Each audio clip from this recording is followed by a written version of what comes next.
ஈஸியான மெத்தடில் சிக்கன் 65 எப்படி செய்கிறது தாங்க பார்க்க போகிறோம். இது ரொம்ப ஈஸியாக சிம்பிளாக இருக்கும். அதுக்கு 1/4 கிலோ சிக்கனை வாங்கி கழுவி எடுத்து வச்சுருக்கேன்.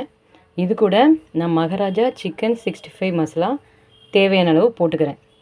இதில் உப்பு, காரம் எல்லாமே கலர் எல்லாமே இருக்கிறதுனால எதுவும் சேர்க்க தேவையில்லை. இது கூட இஞ்சி பூண்டு பேஸ்ட் ஃப்ளேவருக்காக சேர்த்துக்கிறோம் தேவையான அளவு.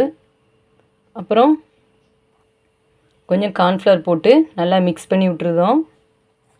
நல்லா மிக்ஸ் பண்ணிவிட்டு இதில் காரம் குழந்தைங்க சாப்பிட்ற அளவுக்கு இருக்கும்.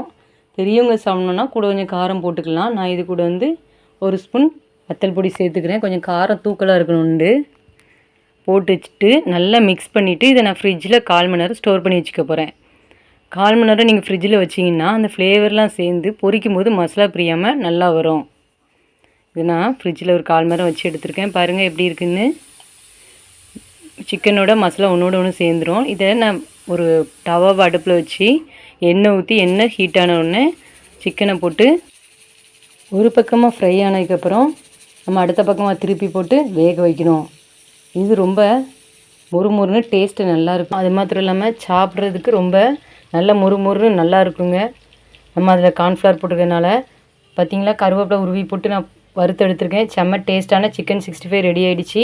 நீங்களும் இப்படி சிம்பிள் மெத்தடில் செஞ்சு பாருங்கள். உங்களுக்கு பிடிச்சிருந்தா லைக் பண்ணுங்கள், ஷேர் பண்ணுங்கள், சப்ஸ்கிரைப் பண்ணுங்கள். தேங்க்யூ.